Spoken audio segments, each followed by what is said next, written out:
California's water is seen statewide on California Public Television.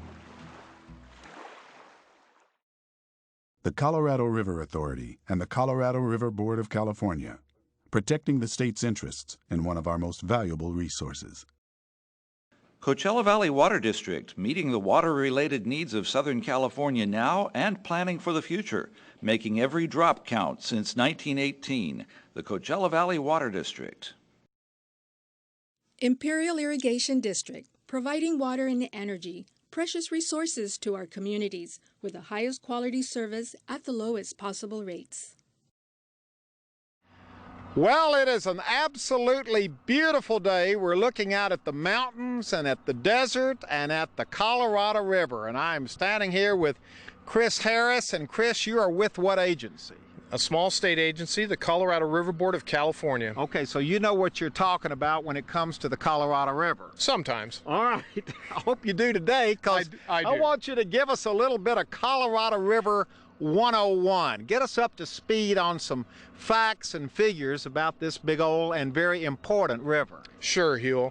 Colorado River, from its headwaters down to the Gulf of California, is about 1,200 miles long. So it's a long river. It is one of the longer rivers in North America. And it goes by and through and around how many different states? 7 states actually either contain the river or it borders up against. And 7 states all want a piece of this river, don't they? That's correct, as well as the Republic of Mexico. Okay, and historically, this river has always been important to California and to the development of California. That's right. Since the late 1870s, the Palo Verde Valley and the Imperial Valley have been extraordinarily dependent upon the river. Well, this is one of the richest agricultural areas anywhere in the world because of the water from this river. Between those two valleys, you have over 600,000 acres under agricultural production. All right, now where are we standing right now? What part of California are we in?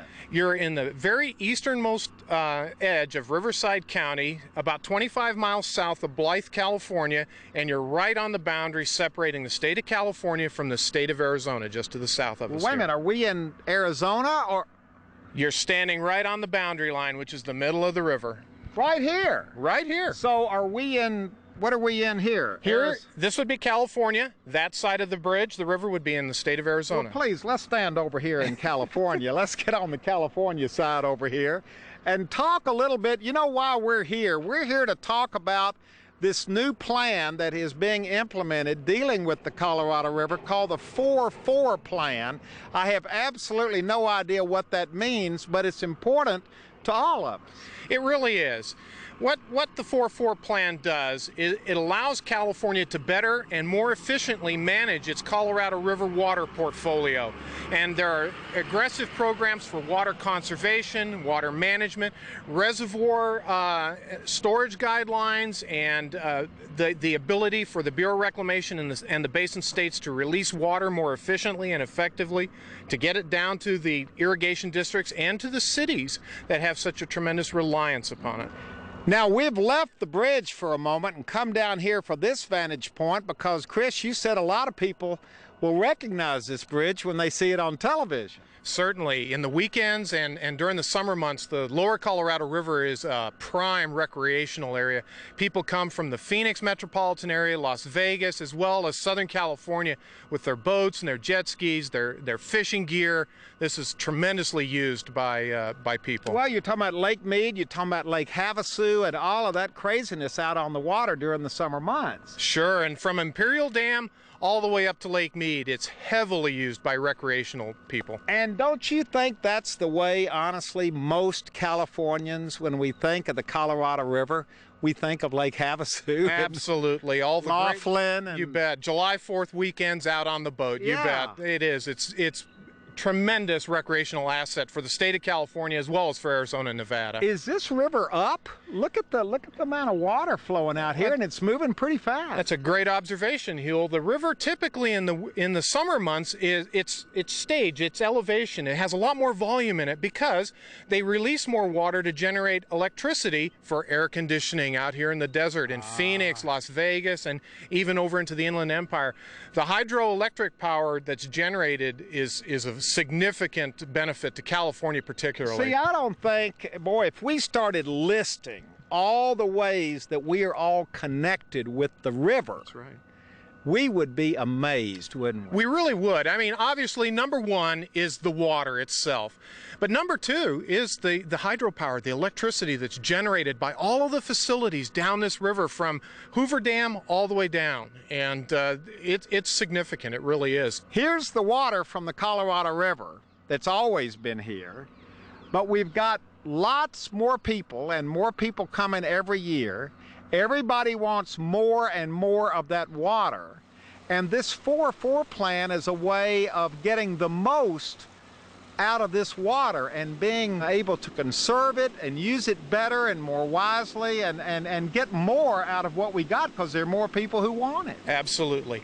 The cities, for example, in Southern California are working very closely with the agricultural districts, the California agricultural districts, to conserve water, and then they can shift some of that water over to the municipal sector so that cities get water, more water, and have a better supply. But even when we live in the cities, we have to conserve it more as well. The watchword is conservation and ingenuity and efficiency.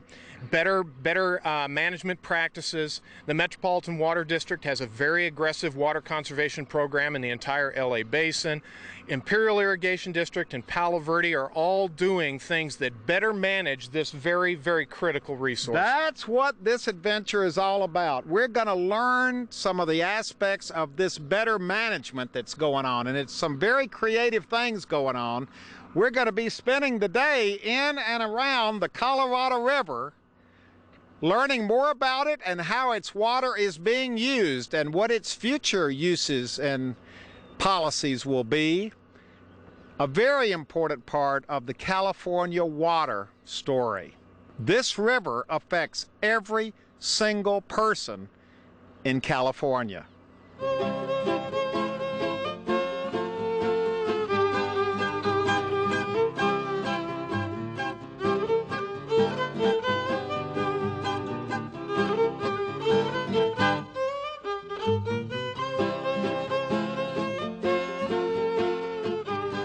We're following the water, the Colorado River water, and here we are standing by this beautiful big field of alfalfa. Now, this is the traditional way we think of irrigation for our agricultural areas in California. This makes perfect sense to me.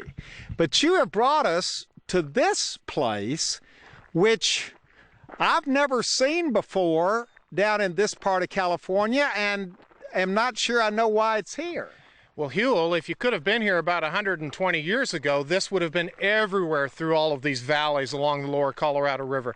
These are native broadleaf cottonwoods and willows and some honey mesquites in here. This is the native riparian vegetation that was here before the valleys were developed for agriculture. So when the valleys were developed, all of these huge, you wouldn't call them forests, what would you call these? These were called gallery forests, big, huge, dense forests of cottonwoods and willows. Located all up and down the Colorado River. Absolutely. The valleys would have been thick with it. Okay, it's not very thick with it these days. No, it's except not. Here, and what is this all about? Because this is part of this 4-4 plan, and I'm not sure how that fits in with water conservation and wise use. That's a great question, Huel. What this really is, this is one of the demonstration projects to see if we can reestablish the native riparian vegetation.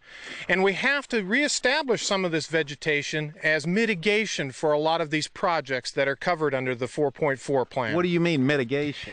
There are impacts to endangered species along the lower Colorado River from taking Colorado River water and diverting it for agriculture or to the cities. That could affect species. So to offset those potential impacts, we are restoring and maintaining native habitats here for the species to occupy. How did these trees get here? Look at all these trees. We are literally in the middle of a forest here. Absolutely. These trees were all planted by the Bureau of Reclamation, and funding for this was provided by some of the water agencies that are involved in the 4-4 plan, as well as from Arizona and Nevada. Local water agencies. That's correct. Didn't you say you planted a lot of these trees? I did. About 6 years ago, I came out and helped the Bureau of Reclamation over several days plant some of these trees. And what are we looking at? This looks like mesquite off in the distance. It is. The darker green just past the cottonwoods here in the foreground, those are mesquites.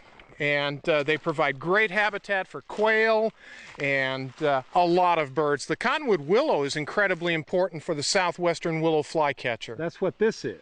That's right. This is a young cottonwood tree here. Look at these. How long have these been here? These have only been here 5 or 6 years now, and look at them. They're 40 and 50 feet tall. They're really beautiful. It's dense habitat. It's got good ground cover. Wow. It provides really good cover for bird species, mammals, and so forth. So what you're doing is you're actually restoring this area up and down the Colorado River to the way it used to be. We're going to restore a small portion of it. Unfortunately, we can't do the whole thing, but through the California water agencies and our partners in Arizona and Nevada, we're going to restore over 8,100 acres of this type of habitat along the lower Colorado River between Lake Mead and the Mexican boundary. And what's interesting about this place is its juxtaposition to the fields and the irrigation ditches, and then right next to it you have the historical look that used to be up and down the river. Absolutely, as well as juxtaposed with the desert. Yeah. And what you have to think of the lower Colorado River is it's a thin green line that provides water as well as habitat and cover, not only to the humans who use it and are so dependent upon it, but the species who are so dependent upon it. If it weren't for this river, this would be a very, very harsh environment for everything. And because of these restored forests, it's become hospitable once again to the species who have lived here for hundreds, for thousands of years. That's right. And in fact, tomorrow the Bureau of Reclamation is bringing a survey crew in to set up mist nets to sample the small neotropical migratory birds that are moving through the valley right now. They capture the birds, put a band on them, take some feathers for DNA analysis, and that helps them establish statistics on how the birds are using the habitat and if we're doing the right thing. And if we're not, we'll change. We'll try something else. Well, just from the top of my head right here and walking down here into this place and listening to the birds and looking around me at the trees, I would say that you are definitely doing the right thing. And look at this. What a wonderful place to start in this wonderful forest. Let's just stand here for a minute and listen to the happy birds who are back home here on the Colorado River.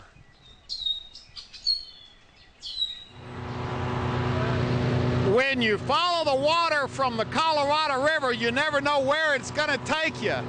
Wayne, this is one of the most surreal places and situations I think I've ever been in my life. Tell everybody where we are right now and what we're looking at right over here. We're standing on the left bank of the Coachella Canal.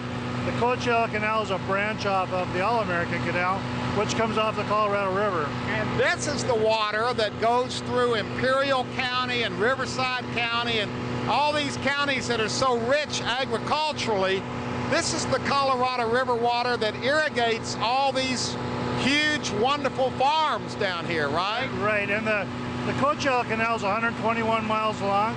The most part of it is just a transfer canal. It takes water into the valley, and so it's the lifeblood of the Coachella Valley. It delivers 330,000 acre-feet to the Coachella Valley. That's a lot of water. It's a lot of water. And when you look down here at this canal, you can see that it's earth, that it's got an earthen bottom to it. This whole canal is just cut right out of the earth. There's no lining, there's no nothing to it there.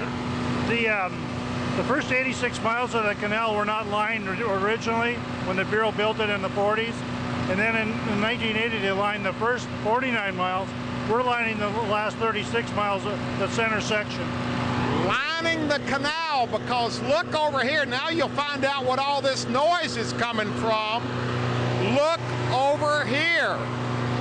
This is the most amazing thing I have ever seen in my life, because one of the ways to conserve water is you are building a whole new canal, and you're lining this new canal with concrete. Yes, that was the alternative that we decided to use to line the canal, and it will conserve roughly 32,000 acre feet. Now explain to everybody what an acre foot of water is. An acre foot is 43,000 square feet, 43,560 square feet, 1 foot deep. Okay, so an acre foot of water means a foot of water that can be spread out over an acre. 1 acre. And that's enough for one family for a whole year. Approximately, yes. So you're talking about just by lining this canal with concrete, building this new canal, you're going to save 32,000 families a year's worth of water. That's just because it won't be soaking into the ground. That's correct. It'll be lined with concrete. That's right, yes. Now, was this part of this new plan of conserving and using water more wisely from the Colorado River? Yes, it is. It's part of the 4.4 plan, the quantification settlement agreement to take away surplus water, quit using surplus water off the Colorado River to get California off of that surplus water. Wow, here's the guy right over here. Introduce yourself to everybody. Ken Gilmore. And Ken, you invented this machine. Well, not quite invented, but I've certainly worked on them a lot and modified them over and over and over the last 30 years. So. What are we looking at here? This is an amazing operation here. This is amazing. This is the machine that's kind of smoothing it out. And then the guys over here, as this machine moves, they manually... They do the final touches, satisfy the inspection, and be sure we got a good seal around all our joints. You're putting in a lot of concrete. Well, we put down about 250 yards an hour, which is equivalent to about 25 mixer loads an hour. 25 mixer load trucks worth of concrete an hour. Per hour, yeah. We do it for 10 hours a day, so that's how we get down the ditch. So this is what we've got here. You're literally scooping out a whole new canal. Here's the earthen part of it. This is the way the old canal looked. Correct. Although this has been trimmed with a fine grade trimmer that's up ahead about nearly a mile. And it's trimmed the last foot of the material out and made virtually a perfect smooth grade. And so when your machine comes by, it just spreads the concrete all the way down and lines this canal. Correct. We put 3 inches of concrete on, and concrete spread by this plow belt across the top of the machine. So this is the concrete coming in up here. Correct. It drops down through those tubes, feeds in the front of the machine, and slip forms out the rear. You know what? I don't think the average, I know I've never seen or heard of anything like this, and you're out here working in the middle of nowhere laying this thing down at night. Not many people know this is going on, do they? No, not very many folks. Most of the people that know what's going on are the people out here working. Yeah. You know, we have a pretty large staff. A lot of people give up family life and whatnot to come way out here in the desert to make this kind of a job happen. You're doing this at night to avoid the heat. Correct. And in fact, we have to use quite a bit of cooling at the concrete plant. We make our own concrete right here on the job, and we've got enough air conditioning running to cool the water up there to cool about 100 homes. Really? We run that 24 hours a day to make us cool enough concrete that we can pave in this kind of weather. So when you're working out here in the desert like this, you have to take heat into consideration. Obviously, that's why we pave at night, and that's why we put the cool. Now, how much have you already paved? Well, we've got about 23 miles behind us, and we got about 11 miles to go. So probably by the time, how much do you average a day? Well, we get about 2,500 feet a day, and so we've got about 30 days left to go here. So it'll be. So by the time this is on the air, you'll be finished. I expect so. I hope so. Well, this has been fascinating. Thank you all very much. Who would have known it? Out here in the middle of the desert, and this is part of the new, wiser, more efficient more conservation-minded use of water coming out of the Colorado River, because the canal is now lined with concrete. You're going to save enough water just by lining this canal to serve 32,000 families for a year. That's how much will be conserved. Yeah, that's correct. And it's if you think about the 32 miles here, it's just about a home every 36 miles. So that's a lot of water being saved and a lot of families being served. Correct. Absolutely. Well, thank you all very much. This has been an eye-opening experience out here. Look at this thing. Late at night out in the desert, we're laying concrete and building a brand new, more efficient, more water efficient canal for all that water from the Colorado River. Well, now it's morning, and as our adventure continues, we continue to follow the Colorado River water, and now we're meeting up with Mark McBroom, and since last night I've been lost. I don't know where the heck we are. Where are we right now, Mark? Well, we are east of Calipatria in Imperial County, along the East Highline Lateral, which is the easternmost artery in the Imperial Irrigation District. All right, this canal is called the East Highline. The East Highline Canal, and it services the east side of the Imperial Valley. This water comes off the All-American Canal, which comes off the Colorado River. That is correct. All right, so this is your traditional canal, and we're here, you know, we're here to talk about ways that people are conserving water from the Colorado River. So let's walk right over here, because at first glance, now I don't know a lot about water, but I know that these are called ditches. Yeah, these are concrete ditches that most of the fields in Imperial Valley use for our more conventional type of crops, such as alfalfa, sugar beets, wheat, our winter vegetable programs. Everything is accessed through our concrete ditches. So when the water comes off the bigger canals over here, they're distributed through the fields through these things called ditches, and we saw the Coachella Canal being lined with concrete last night. You're lining your ditches with concrete as well. Yes, most of the Imperial Valley fields are already lined with concrete, and in some places we have still some soil ditches left, but very, very few. And it didn't used to be this way. They used to just dig them right out of the dirt too, didn't they? Many, many years ago. It was right out of the soil. They would dig the ditch and put in concrete pipes and wooden checks and things like that, but for many years now we've been in concrete most of the Imperial Valley. That's because in the old days nobody had to worry about what happened to the water once it got in the ditches. If some of it seeped down, that was okay. That's true. That's true. It was very cost effective. All right, now let's talk about what you're doing to conserve water, because we're looking right over here at your field, and there's something very exciting going on right over here. And here it is, and at first glance it doesn't look very exciting, Mark. Get me excited about this pipe that's sticking up out of the ground, and these little black pipes that are sticking up out of the ground here in your new field.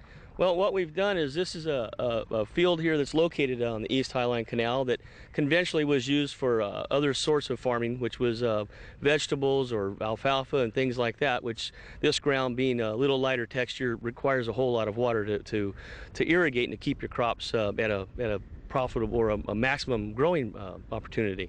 So what we've done here in this type of soil and the technical advantages that we have with drip irrigation or micro irrigation, we've decided that it would be a lot more cost effective to put in our crops, these being citrus trees, with micro irrigation, which are little mini sprinklers underneath each tree. Micro irrigation, and what you've just done, we saw the big pipe, it runs all the way down here. These are the little pipes, and off of them all these little flags are where your trees are going to be planted. Right. Each line that you see coming up will access about 30 trees, and 30 trees will be taking approximately 10 gallons of an hour of water, and that's how we'll be irrigating these trees. And they're young in their life, they'll only take 1 or 2 hours a day, but as they continue to grow through their cycle up to 30 years old, they'll require more and more, and by the time a tree is mature, it'll require about 150 gallons per day. How much water can you save doing that? that, this new way? Well, we feel that we can save about 50% of the water versus a normal conventional flood method. You're kidding, 50%? A picture is worth 1,000 words. Here's the new field with the new micro irrigation system being put in. And you brought us over here to show us, well, this is a grove of lemon trees. It's obviously been in for a while, and it has the new micro system in it, but it didn't always used to be that way. No, that's correct. We originally planted this field, and it was flood irrigated in. And as you can see, here was the ditch that delivered the water to the field, and it would run downhill. And what we did was we converted these trees over to micro irrigation when they were young. You can see just a little bit of water under each tree. And what's interesting for people who don't understand what flood irrigation was, you would take water from this ditch and just flood this whole field in order to irrigate these trees. That's right. It would be 100% irrigated. We would, the field would be flooded completely with borders between so many tree rows. And now what we're doing is applying the water to only 60% of the field with the micro sprinklers. So you're saving the water that would have gone up and down these rows, and just applying it, you can actually see where it's wet underneath each one of these trees. That's what micro irrigation is all about. Yes, and we're just applying about 16 gallons an hour to each tree right now for a specific amount of time per day. Wow, wait a minute, 16 gallons? Per hour per tree. See, there's where the water adds up, because it takes a lot of water to grow things, doesn't it? It certainly does. It certainly does. We've reduced the amount of gallons that we need by going from flood to micro irrigation by 40% on a grove of this size. Well, that's it. A look at some of the very creative, innovative, and interesting ways that we're learning to use and conserve the water from the Colorado River. This wonderful river, which from the very early days has been such an important part of life here in California. And of course, this water is critical to our future. We've had a lot of fun on this adventure, and we've seen firsthand some really neat stuff. Hopefully we're going to come away from this adventure with a greater appreciation of and understanding of just how precious this water really is.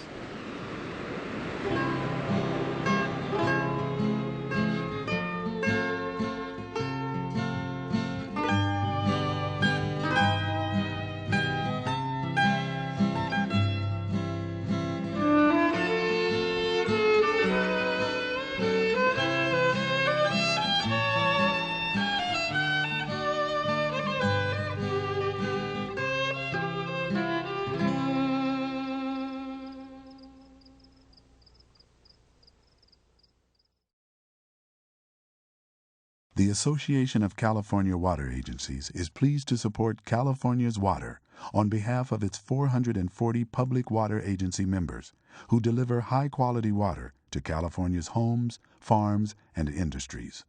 For additional information about California's water, visit www.acwa.com.